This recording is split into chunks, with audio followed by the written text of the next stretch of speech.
AutoZone and O'Reilly continue to be buys on pullbacks because the environment of higher prices, people holding on to vehicles for longer is going to maintain. When you have worries and uncertainty over fears of tariffs and pricing power, what does that mean? If you have new or used cars and vehicles going up, Frank, if you have insurance rates and repairs constantly going up, what does that mean?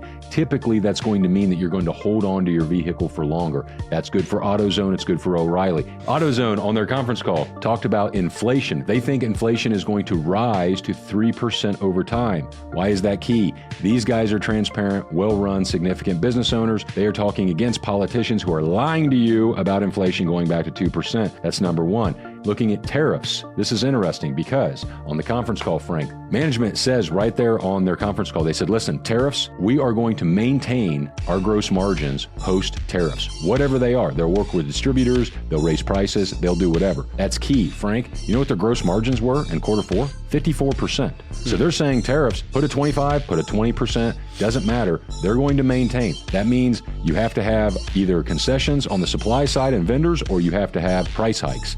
Target is saying the same thing, switching gears. Hey, expect price hikes if these tariffs go on. Now, this is all going to be shorter term because you don't want to just look at tariffs like the media is. Tariffs by themselves, they're not in timeout. They're not the only thing. You can't talk about tariffs unless you're talking about regulation cuts and the whole plan that this administration has. But my point is, you have a transparent, amazing corporate team in AutoZone telling you inflation is not going to 2%, telling you they are going to raise prices and do whatever they can to maintain their gross margins. Others will follow suit. All that being said,